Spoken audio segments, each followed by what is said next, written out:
take a step back, you got your mineral resource estimate coming up.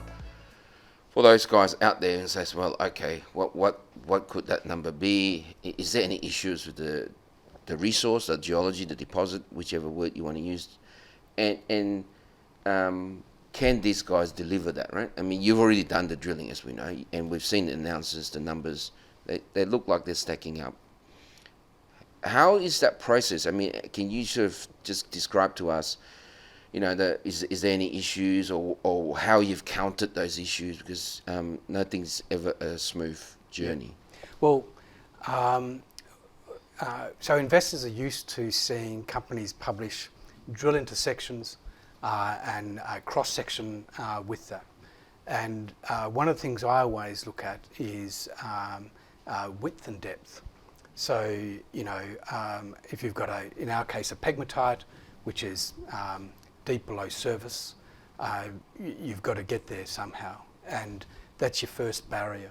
So at Rion Kiet and Bangitum, our mineralisation is from surface, and we've got width. So it's not just a thin pegmatite, which is going pretty deep. It's nice and particularly at the southern end of Rion Kiet, where we've got nice broad system, it's going to be amenable to open cut. So there's no problems there. Very early on, we did some rougher concentrate work on our oxide zone. So in some areas, the oxide zone is going to create a problem with you, and our oxide zone is up to 40 metres deep. So can it be processed? And our rougher concentrate work we did in Australia in 2019 gave us about 94% recoveries to a rougher concentrate, so first phase of over 2%. And then you just got to clean up the concentrate.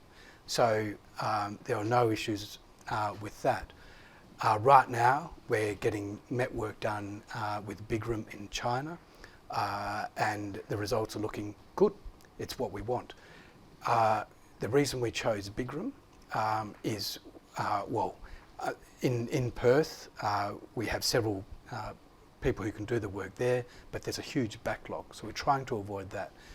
The other thing is, in China, there are 6 lepidolite/muscovite mines operating. 4 of those are downstreaming into lithium carbonate. So the knowledge is there to produce a concentrate. So those boxes are ticked. So really, to answer the question, there is nothing sitting there that we can see which would suggest